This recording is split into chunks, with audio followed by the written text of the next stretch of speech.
Hi, everybody, and welcome to another episode of Awaken to Your Soul Path. Today is going to be a little bit of a different episode because your normal host, Robin, is not able to join us. So today I am joined by the wonderful Andrew Wallace and the beautiful Lynn Smith. And our topic for today is going to be how to facilitate a great energy exchange when it comes to selling your services. So I'm guessing this is going to be a hugely interesting conversation. And if it's okay with both of you, I'd like to just really dive into the topic. So, Andrew, what is your take on this? How do you see the energy exchange when it comes to selling services? I think probably there's two really simple assumptions that I work under. The first is we live in a society where everyone is promoting something and there's quite a strong sell, promote, and people are trying to persuade you to buy something. And one of the expressions that I work with is attraction, not promotion, attraction, not promotion. So for me, it's all about attracting people to me. And I find that the people tend to find me, I don't need to find them. And it's a very simple, energetic exchange that the people come to me and I don't really choose them, they choose me. The second thing is that for me, the outer reality is always a mirror of the inner reality. So whoever comes to see me is in some way expressing a part of myself. And there's a kind of dance between the inner and outer reality. So I see it as a shared experience. And of course, the session starts before I meet them at the point of the booking. So it's just recognizing that there's a mutual exchange from start to finish. Mm-hmm. So in theory, that can also mean that when you are not in your optimal energy, you could attract someone to you that might not be a good fit once you start talking?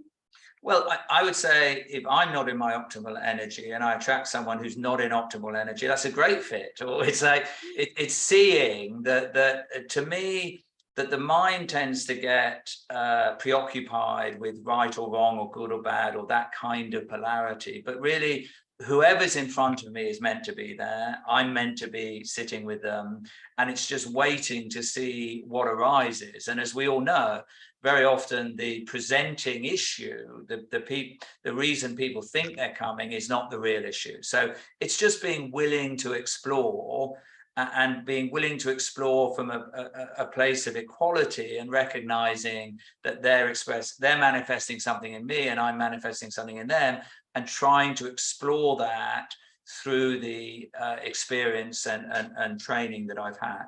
Mm-hmm. Yes, I love that. Yeah. How about you, Lynn? I would say that, it's always a win-win situation, because regardless of whether they invest in your services or not, at that particular moment in time, you're going to learn something from that energy exchange. And sometimes I've had somebody that I gave a discovery session to look me up and want to get involved in working with me 18 months later after having that call. So it doesn't necessarily mean they're never going to want to work with you or never want to get invested in your services. They might just not be quite ready yet. At that moment, yes, I agree. That's what I love about what you also shared under the attraction marketing, because it's an energy exchange, right? You're putting out a certain energy and people feel either drawn or repulsed by that energy. And sometimes people think that they might be ready for something, and then they discover that there might be a lot of fears that are preventing me from actually taking action. Or it could be that they feel like, okay, well, this has been very interesting and you already gave me so much that I am good for now. Yeah, I think, I used to be a coach that coached other coaches, and selling was one of the biggest barriers to actually making that conversion. And I was finding at one stage, and this was probably when I wasn't charging quite so much as I do now, but I was having 100% conversion, and then somebody delivering the same stuff was having 0. And so I got promoted into being the trainer within that organization, because they wanted to know what I was doing different to what they were doing. And, you know, there was all sorts of levels in between. And what it boiled down to was that I managed to sort of see that some people, when they're coaching other people, they're coming from a place of fear and lack in their own mindset, without sometimes consciously being aware of that, you know, or they have money blocks. And they don't realize that unconsciously that they're exuding that sort of energy, and it can sometimes come back over as being quite desperate and needy. So if you are financially, you know, in a situation where you're strapped for cash and your bank balance is showing zero, I can understand that, you know, you may be exuding that energy, but you know, it's very important to work on yourself first to get in a mindset and a feeling abundant, even if that's not presently showing in your bank balance. You can focus on other areas of your life where you have that abundance to get yourself in that same state to attract that back to you. Exactly. You're making a very good point. And I know that this is an issue for a lot of people that are probably watching and listening to this today. We tend to need money to pay our bills. That's a fact of life. And money makes the world go round. And if that money is not coming in, then it's very easy to fall into lack or scarcity and then have your energy constrict. And even though you try to consciously work on it, I also know a lot of people who are aware of it and they've worked on their money blocks and they've tried solving all of these things, and they feel like, I'm stepping into this conversation not from that place. They can still exude that energy or attract the wrong people on a subconscious level. And it's not always easy shifting completely towards abundance. So what tips could you give people, Andrew, to do that, for instance? Well, I think that the two things, I agree with Lynn, that it's really important to recognize that I can only have an energetic exchange with people if I've been to those places within myself. So traditionally, I think in therapeutic relationships, that the person gets stuck when the therapist has gone to the limit of their own inner journey.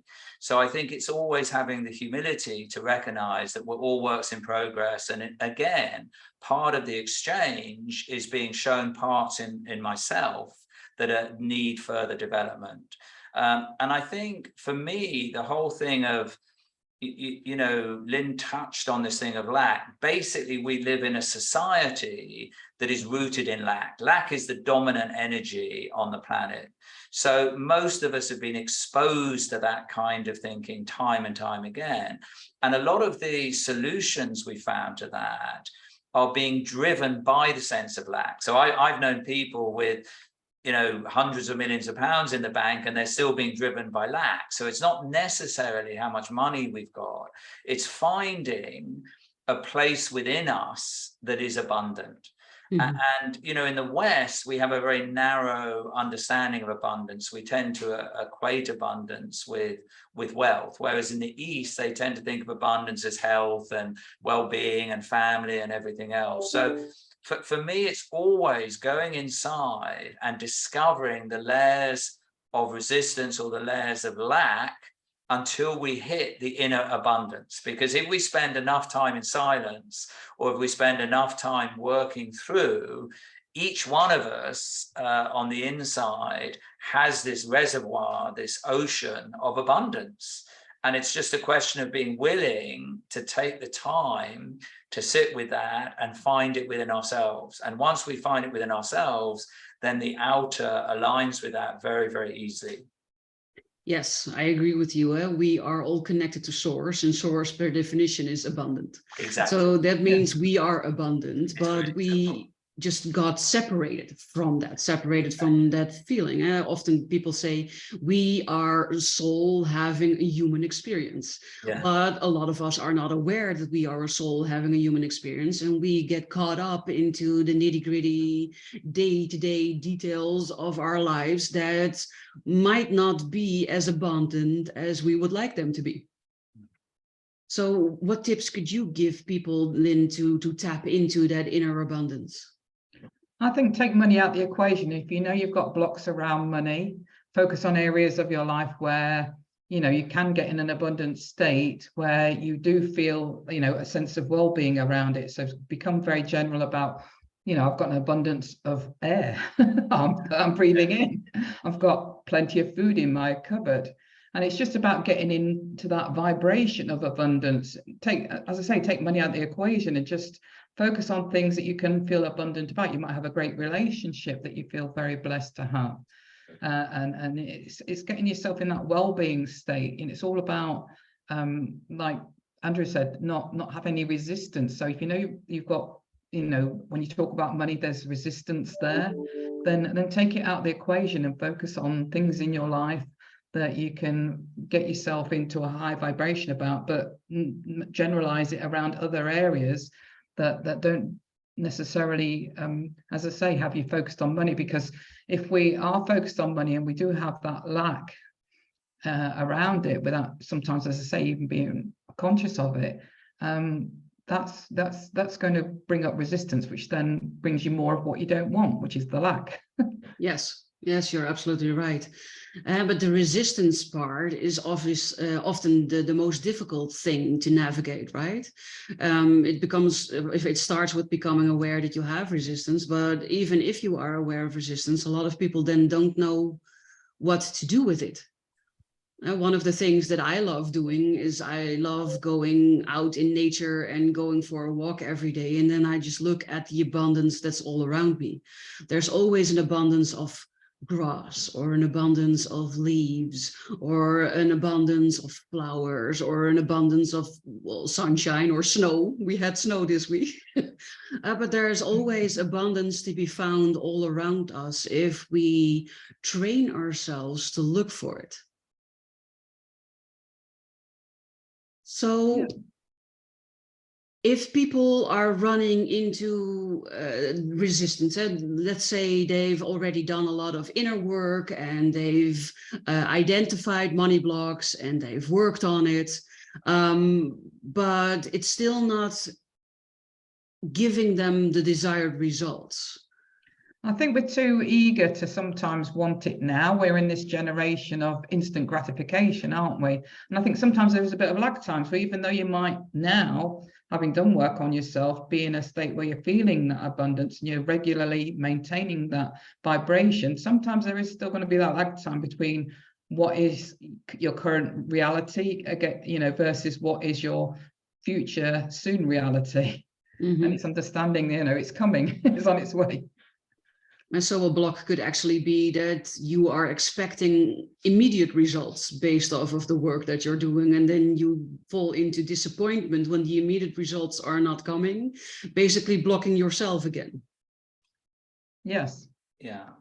I think also in my experience, there's a tendency for us to, as we're wanting to develop, to view resistance or an obstacle as bad, and lack as bad and abundance as good. But actually, part of the problem is someone once said, resistance is only resistance if we resist it. I mean, resistance is part of life, lack is part of life. And if we let that flow through and we don't try and fight it, a lot of the personal development world is really trying to use effort and energy to overcome something without really accepting it and dropping through it.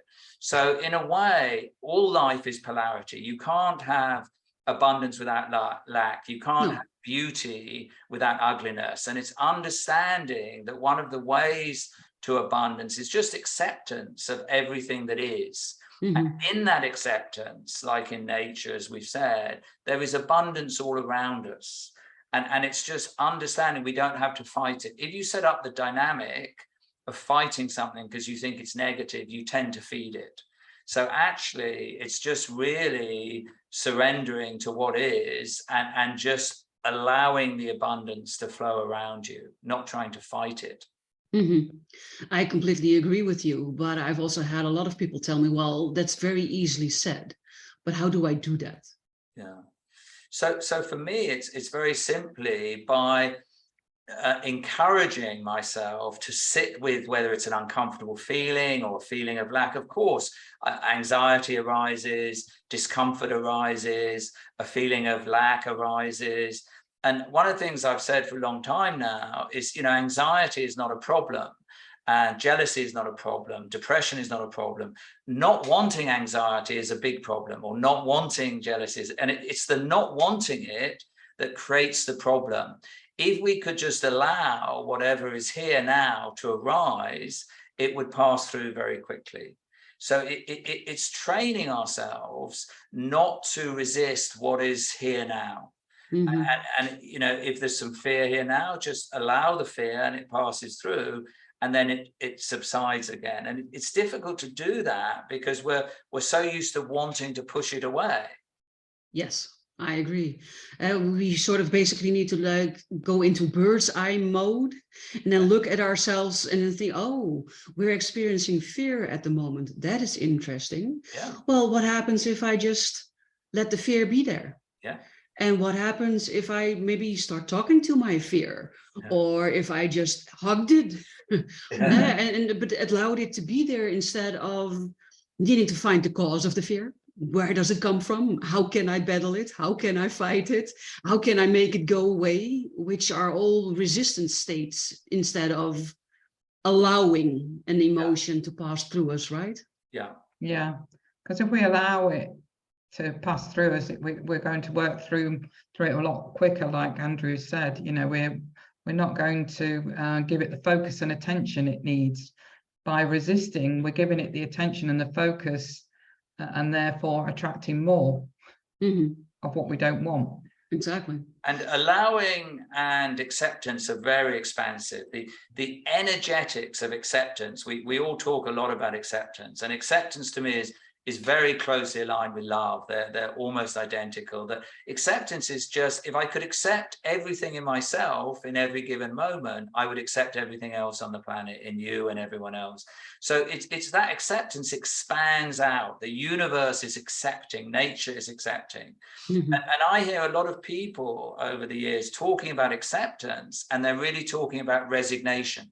So a lot of people are resigned to things, and resignation is a kind of fear-based, cramped up energy. I can't do anything about it, so I just resign to it. And it's radically different to acceptance. So if we just allow, it's the allowing and the accepting that takes us into abundance, I think. I agree with you, because resigning is more like fatalistic. It has a negative energy around it, right? It's well, I cannot fight it, so I'll just accept my fate. And usually that's not a positive expression, while allowing is more looking at it from a curiosity place and seeing, okay, well, this is interesting. We recognize this feeling. What if we decided to do what we haven't done before? Something completely different. And what I see in practice is the one thing that we already talked about, fighting it. The other is trying to, well, basically run away from it. And that could be with substance abuse, alcohol abuse, or hard drugs, soft drugs, those types of things. And basically being in denial, I think, right? Yeah, absolutely. And our feelings let us know, whether we're on that sort of side of things. If you want to sort of gauge where you are energetically, just tap into how you're feeling about your life currently. And if it is a sort of negative emotions that are coming up, you'll know that you're not in alignment. And there's nothing wrong with that. Just catch yourself and start to think, well, how can I change this? I need to think about and focus on something else that makes me feel happy and that I can appreciate. Oh, that's a very good point that you brought up, because often we then try to judge ourselves, but there's nothing wrong with being in an emotion. It just means that you fell off your high-flying disc, as Abraham calls them. But that just means that you can get yourself back up, and it doesn't mean that you have to berate yourself or cut yourself down or be your own worst enemy or critic. It just means, well, okay, you were on your high-flying disc for a long time, and because of something you fell off, well, that just means accepting and going through it and doing the things to get yourself back up on it. Absolutely. I agree with that. And I think if we were able to listen to sort of session after session after session around the world of what people come and talk about, one of the themes throughout all of it is people talk as if there's something wrong. There's something wrong with their life or something wrong with where they are. And for me, that whatever is happening right now is our soul path, that whatever journey we're on, whatever's arising, whether it's comfortable or uncomfortable or awkward or something we want or we don't want, everything that is arising is supporting our evolution. Mm-hmm. And once we learn to really make that transition, we all have a tendency to say, you know, I think I'm doing something wrong, or I'm not on the path, but to me, everything that's happening is actually the path. And it's whatever's happening, even if it's a trauma or it's an illness, that illness or that trauma is supporting me to evolve to the higher vibration. And once we understand that, everything is working for us. And that changes everything, because I've learned far more from the difficult periods in my life than I have from the easy periods. We all know when life is flowing and you meet all the right people and then everything is wonderful, there's not a lot to learn. But, you know, when life gets difficult or when there's some challenges or something, that's when there's the invitation to move through the next layer, or to just go through a bit of resistance. But it's really understanding that it's not wrong, it's not bad. That is the perfect place for me right now. Exactly. It's part of your growth process, right? Yeah. And Yeah. that's what I keep telling every time because I think you're never done learning. And I think you will have these periods for the rest of your life. It's not like you need to master something and then this will never happen again. It's an ongoing process that's part of life, of your soul path. Whenever we encounter a process like that, whenever we are in growth, I just think rockets of desire. Whenever things become uncomfortable, that just means that we get very focused on what we do want. Instead of focusing on the things we don't want, use this opportunity as to realign yourself with the things that you do want, the things that bring you energy or help you reach that loving, positive state. I agree. And also going back to the, you know, the money exchange situation about, you know, selling or offering your services and feeling probably a bit uncomfortable about that, especially if you do get a no, whether that's an instant no or a subsequent no after they've had time to think about it, is not to receive that no as a rejection. You know, it's just feedback. They're just not ready right now. Yes. You know, not take it personally. I was And just also, going to say that. I might not be the right person for them to work with. Then maybe there's someone else where there's a better fit or a better dynamic. So it's just all going round, and it's trusting. It's as Lynn said, it's trusting the yes, trusting the no, trusting the person that's here. You know, it's really trusting what is, and it's the simplest thing in the world. And for many of us, a lot of the time, the most difficult. You know, Yes. if we listen to our self-talk, we spend an inordinate amount of time questioning what is, which is like a kind of insanity, because it already is. We can't change it. But the mind indulges in that an awful lot. I think it has to do with control. People have a false sense of control when they try to make things go the way they want it to go. And when that doesn't happen, then we've also been taught, right, by society that then we're doing something wrong. For a long time, it's very black and white. If you have enough clients, you're doing it right. If you don't have enough clients, you're doing it wrong. Right. If everybody says yes, you're doing it right. If nobody says yes, you're doing something wrong. Exactly right. Exactly. And we've been taught that, really. Our whole educational system and the society we grow up in is based on that sort of idea of right or wrong. And actually, we're not taught or given the opportunity to see that we often learn more from the uncomfortable experience. And it's often that experience that takes us to a place that is more abundant than I could have imagined in you know, through that surrender. But I agree with you, Barbara, it's basically a control mechanism. You know, the mind is trying to control everything that's going on. Exactly. And when someone says no to me, it doesn't mean that I did something wrong. It doesn't No, mean that I did my conversation wrong. It doesn't mean that I had to do something different or something better. It just means that at that moment, our energies were not compatible. exactly. And also, you know, it's a case of remembering that it's not about you in terms of the conversation between you and a prospect. It is about them and what they want and need, you know. So I think sometimes we can get into our heads around, I really need this sale, you know, because I need to attract this money to pay my bills at the end of the month, and making it all about ourselves, when really, you know, the focus needs to be about, what does this client want? What does this client need? How can I help them? How can I support them, regardless of whether they invest in this ongoing training or not? Exactly. Be of service instead Yeah. of service to others instead of service to yourself. Right. Yeah. I really like what Lynn just said. It reminded me of a few years ago.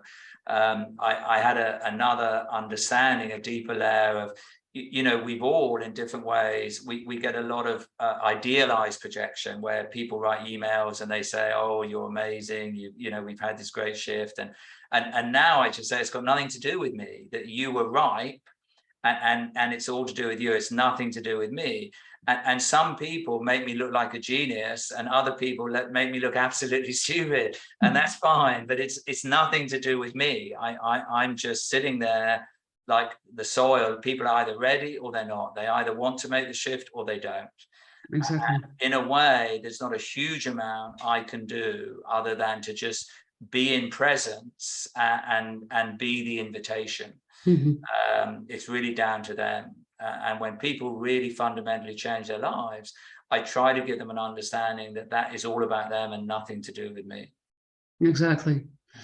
So up until now, we've been talking about the energy around the sales conversation and when people might say no, but and what can be behind all of that. But what if you are having a wonderful sales conversation with someone and it really vibes and it feels like you're clicking, and in the end the client says, yes, I want to work with you, and you talk about all the details, and you talk about money, of course, which is a big thing that people find very scary. Maybe the sales goes right, but then I have to say what my services cost. That can sometimes be a huge obstacle for people. But let's say you've managed and conquered that obstacle as well. You have a great conversation. The money talk also comes naturally. They are on board, and you make agreements and you send them an invoice. And all of a sudden, then there are crickets. And then the client thinks, well, you know, I know I said yes, but I slept on it, and now I want things to be different, or I might not be sure anymore about if this is right for me. What's going on there? I think for me, Deepak Chopra has this expression, the wisdom of uncertainty. And what I try to do more and more is just sit in the not knowing. I mean, I don't know. You know, maybe there was resistance in them. Maybe their soul discovered resistance in me. Maybe I'm not the right person. There's so many different interpretations. And what the mind tries to do is to find an interpretation that satisfies me, satisfies my ego. Well, actually, the truth is we don't know. But the truth is, it's not wrong or right. It's what evolves and what happens. And, you know, people will always have a judgment about that. I remember there was a period of my life where I had lots of money, and I spent 7 years working pro bono completely with drug addicts, with heroin addicts and cocaine addicts. And I had lots of friends and colleagues who criticized me, saying that there had to be an energetic exchange financially, and I should charge them £1 or £5. And I said, there's plenty of energetic exchange. And then I moved and my circumstances changed. And I then went through a period of charging people a lot of money because I thought what I was doing was very valuable. And the same people criticized me for charging too much money. So, you know, the thing is, it doesn't matter. But it's not knowing. The people that I'm meant to work with will arrive, I work with them, they leave, and I go through, I still work with other people, I still have people I sit with where I'm supported in different ways. So it's just a constant evolution. Mhm. And it's always changing, like the trees and the plants around us. It's always changing, and nothing is set, you know. I had a similar experience whereby I literally in the same week I lost 4 clients, and I just sort of temporarily went into a little bit of a meltdown. I thought, oh my gosh, What's that's a happening? lot to lose in 4 weeks. But then I had a word with myself, because what I'd been teaching at that point in that moment wasn't what I was thinking about instantly. You know, my reaction was to sort of go into a little bit of fear and lack. But what I was teaching actually was that if that person's meant for you, they'll be for you. You know, if not them, then something better.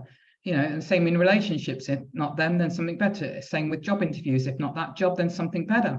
So then I started talking to myself after remembering this is what I coach people around. If not them, then something better. Literally 2 days later, I ended up with 2 clients who are worth double those 4 clients. Yes, exactly. And our tendency is indeed the first that you think, oh, wow, what's happening? And to look at ourselves, but it doesn't have to be anything like that. It could be that they were caught up in your energy and in the flowiness of the conversation, and they really liked what you were saying, but then they were still not ready for it. So even though they thought they were ready for it, when a little bit more time went by, they might bump into the thing that made them not ready. Or it could even be a trigger for you to see, are you ready? Are you at the right place where you need to be in order to help this person? Well, in reflection, I actually realized afterwards, I had started to get to the point where I wasn't actually enjoying those clients. Exactly. And so energetically, I was wanting to release them, you know, to allow benefit of clients to work with me going forward. And that's exactly what happened. And how did you navigate that thing, Lynn, where you first felt a little bit of fear and lack, and how did you get yourself into, well, trusting, I think, is where you ended up, right? Yeah, I think it's just literally having that conversation with myself, because I thought, well, you know, what would you be saying to a client in that situation? And I thought to myself, well, this is what I'd be saying. You know, I'd be saying, well, if not those clients, then something better. So I just relaxed then. I just totally didn't care and accepted. That's the word we've been talking about. And exactly. literally then, as I say, within a couple of days, I ended up attracting 2 new clients who were both double what I'd lost with those other 4 clients, and far more enjoyable and aligned with what I was doing. Mm-hmm. I love what you were saying there, because that's also often the thing that I teach my clients, to give yourself advice as if you were your own best friend or your own best colleague, to just take more of a distance. And I think if this was happening to your best friend, what would you say? Or if this was happening to someone that you were coaching or were working with, what advice would you give? And then be that advice about yourself. So I love that suggestion. Thank you. You're very welcome. I also, Barbara, I like it very much. It resonates with me. But I think the professional relationships are similar to personal relationships. What I found over the last 20 years is that my life has evolved through different relationships, different people. And at one point, I had 2 very close friends that I couldn't imagine a time when we wouldn't be very close. And then quite quickly, actually, a long time ago now, but they both fell away for completely different reasons. And it was very painful. And even now, occasionally, I miss one of them. But actually, over the last 10 years in particular, friends have come in. We've had a very strong connection, a very deep connection, and then they've moved away again. And I find now in my life, this is happening more and more, and we tend to become attached to relationships, to other people. You know, the Buddhists have this wonderful teaching of non-attachment, and actually people do come and go. And even with my own children, there's periods where we have a lot of contact and a lot of connection, and then they drift away and they do some traveling, or so it's back to this thing we were talking about earlier of allowing, of not labeling. You know, if I haven't heard from one of my children for a while, or if something hasn't happened, or a friendship is not as fulfilling as it used to be, it's not calling it wrong or whatever. It's just allowing it to develop. And maybe that person will move away from me permanently. Maybe they'll move away, maybe they'll come back. This is the nature of life. This is the nature of evolution. That everything is about life and death. You know, we're all going to die. We're all going to be have more life, and it's just a constant cycle. And again, the Buddhists have this expression, which I love: wear life like a loose garment. Wear life like, it's just allowing life to come and go as it pleases. And the more I'm able to do that, the happier I am, the more content I am. When I get agitated, or I'm trying to hold on to something, even an idea or something, I get uncomfortable in myself. Yes, exactly. So one of the worst questions that we can actually ask is why? Because I think that that's the thing that makes us hold on. And why am I not in contact with my children? Or why did that friend of 18 years all of a sudden break contact? And am I not hearing from them anymore? That it's the why that keeps us in a place where we don't want to be, right? Yeah, because why it can not? affect your it can affect your self-esteem, because you think that it's about you, you know, that and you're not worthy of that friendship or that love, and it's not. It's you know, it's about them again, you know, where they're at. Exactly. Yeah. And I think that that's also one of the teachings that comes along with law of attraction, right? The why is none of your business. You should focus on the what. What do I want? And the why and the how is the universe, and the why is also none of your business. And also a bit like you were saying earlier, Barbara, I think the why is really a control mechanism ultimately. So it's not really very helpful. No, exactly, because the why makes you want to dive in and label it, or get to the basic, the nitty gritty, the deep down things that are happening. And more often than not, we won't find the why. Or the who and the how, you know, we need to let go of those and just let whatever needs to come in. Exactly. It's just we don't need to know the how or the who. No. It's we want to, life but we on don't life's have to. terms. See, money can come in unexpectedly through other means. It doesn't necessarily need to come in through income, I've discovered, you know. So when I've been sort of focused on generating income, but still been in an aligned abundant state, you know, I've had money come in other ways that I didn't expect, you know, whether that's been on a, I don't know, I had £2,000 come to me, you know, that was to do with some property that I'd overpaid on, you know, in terms of key home services that I'd been paying monthly on, and I'd overpaid it and suddenly got two grand back. And I was like, well, thank you. You know, where did that come from? And my mother decided to pay out my dad's inheritance part, which I wasn't expecting until she was no longer here. But all of a sudden she thought, well, you could really use it right now. So she paid it out, which was an unexpected thing. But it can also be someone buying you a lunch or a dinner, or it can be finding money on the street, or maybe even a winning lottery ticket, or it can come in many different forms. And what I've found is that when we focus on only one thing, we kind of shut the rest out. When we are more open and more allowing, then it can come to us in ways that we couldn't even have imagined before.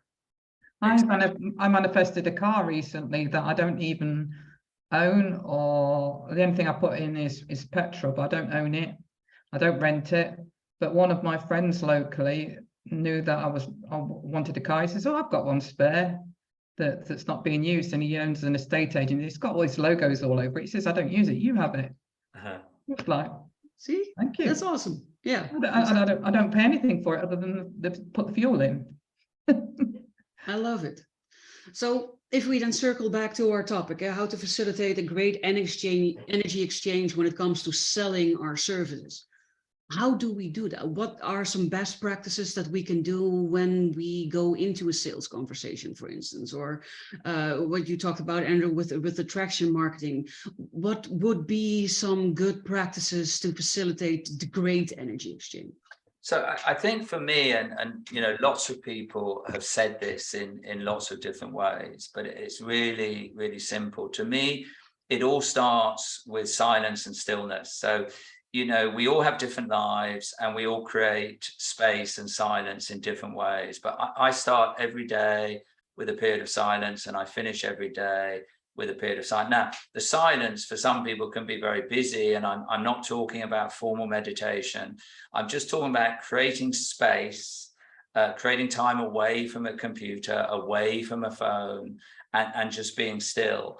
And when we begin to discover the depth of the stillness within us, or the depth of the silence, everything is possible. I call that the field of infinite possibility, because when you're in that field, that for me is the quantum field. It's like the field of infinite possibility.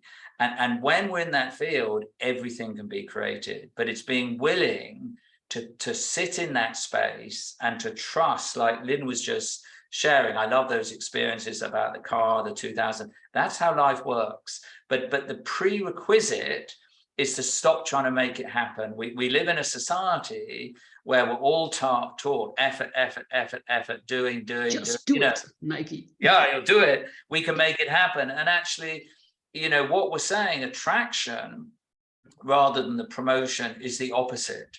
It's unplugging from life, or you know, and sitting in a different kind of life. And all of us who've done that, whether it's going to nature or being with water, or, you know, whatever it is, we all have different ways. I think hobbies or playing or gardening, or there's all sorts of different ways. For me, I love to just sit and be quiet. And in that space, we can create an attractor field. And people will then be drawn into that space. And it can sound a bit magical, but you know, that's how the universe works. The material universe is based on scientific laws like gravity. We don't get up every morning and say, I wonder if gravity will work today. You know, we trust it. There's, you know, Yes. the Heisenberg's uncertainty principle, which most people couldn't tell you what it says, but it works every day. And this is how the universe works. Yes, it works the same way, regardless of what you do or whether or not you want it to work that way. Yeah, exactly. How about you, Lynn? Do you have some tips or something to share with regards to how to create that great energy exchange? I think that you just set yourself up for success, a bit like what Andrew was just saying. You know, start the day putting in place things that are going to generate happiness into your energetic field, so that you can set yourself up for success, regardless of whether it's through that client exchange or whether the money comes by other means. That, you know, it's just being aware of keeping yourself and catching yourself if you're not in a feeling aligned early enough to change it if you can, to an energy where you can focus on something that's going to keep you happy, and then that starts to gain momentum and traction, and not having, as I say, that I suppose disappointment if that client doesn't sign up, because you'll know that, you know, if not them, something better. Exactly. Yeah, it's for me, my mornings are mine. So one of my definitions of freedom is waking up without an alarm clock. So I never use an alarm clock. And then when I wake up, I become aware of how wonderful my bed is and how nice and warm I am and how comfortable I feel, and that I slept really well, and that I'm very grateful for my bed and my pillow, and the fact that I woke up, because that's also not a given, and that I slept really well. And then from there on, I either do a meditation, or I do some morning yoga, or I go for a walk in the woods, which is my preferred thing to do. Most mornings I walk between 1.5 to 3 hours, depending on how much time I actually have. And that's, you know, starting the day in the right type of energy, setting myself up for the best possible day. That's what we're talking about, right? Yeah, for me, I love water, and you know, my sort of, I suppose, quiet time that Andrew was referring to, or your meditation time, is my time that I spend in the shower. You know, because I spend ages in there. Me too. With the shower or the bath. You know, it's Me a too. proper indulgent hot shower that I'm absolutely almost in a blissful state enjoying. Yes. Me too. I love showers. The other practical thing, Barbara, which I think potentially you know, there's a shadow side to it, but you know, one of the other laws of the universe is what you sow is what you reap. Yes. And there's an energetic dynamic in the universe that if we have a spirit of generosity, if we're giving out, then it comes back to us, not from the same source. And just as an example, you know, I remember for many years, many decades in my life, I had this experience of being unlovable. I actually have a very good experience with money, a very easy relationship. Money flows all around me, but I didn't have the same relationship with love. So I struggled with feeling love, allowing myself to be loved. And you know, I sat in groups and therapy saying I feel unlovable for years, until someone suggested, why don't you try loving other people? And for me, love is a very practical thing. I don't find it easy to love my wife. I don't. I find it really difficult. But it's a practice. I say love is like golf. You know, people who are good at golf spend 4 hours a day on the golf course. So practicing generosity of spirit, practicing kindness, practicing love, going out and loving other people, suddenly I feel, oh my God, I feel lovable. Mm-hmm. So it's often... The shadow side is I'm not talking about people pleasing. I'm not talking about being inauthentic, but I am talking about, you know, feeling maybe I'm uncomfortable, maybe I'm depressed, recognizing that, not suppressing it, but saying I'm going to reach out to someone else that I think might be worse than I am. And just doing some little act of kindness or love, and that kickstarts the energetic dynamic. I love that you're saying that, because a lot of people say you cannot love someone else until you love yourself. Exactly. But I don't think that that's necessarily true, because love is not that straightforward or that separated. If you can tap into love, even if it's love for your pet, or love for nature, or I love my hair, or you know, you're tapping into love, and what you focus on, that multiplies, right? So but loving someone else is loving myself. They're not yes. two separate things. So it's like in seeking to love others, I'm loving myself. Yes, it's the same thing.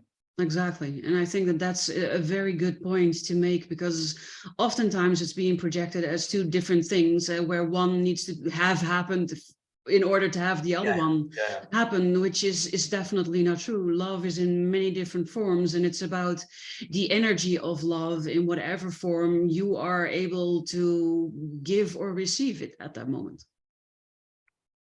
Yeah. And in the same way, for me, I got to a stage where understanding that giving and receiving become the same thing. Ultimately, we tend to think of them as different things, and it's like a circle, but the more we give, the more we receive, and that ultimately it's the same energetic dynamic.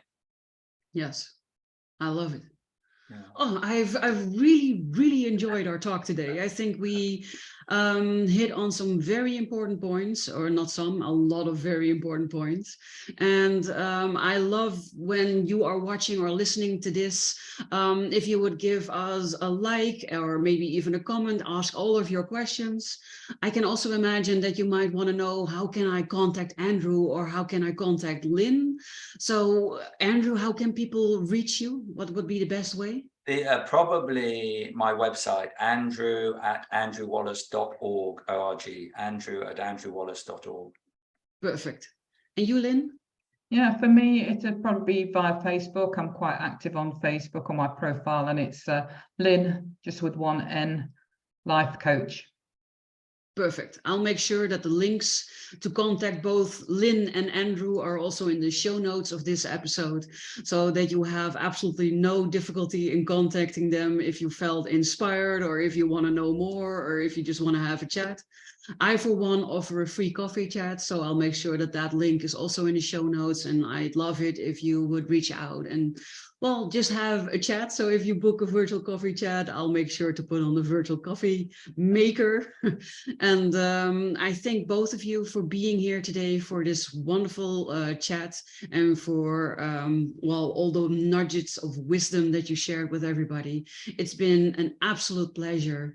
And everybody that's watching and listening, thank you also for being here, for supporting this channel, for supporting this show. And I look forward to talk to you in our next episode.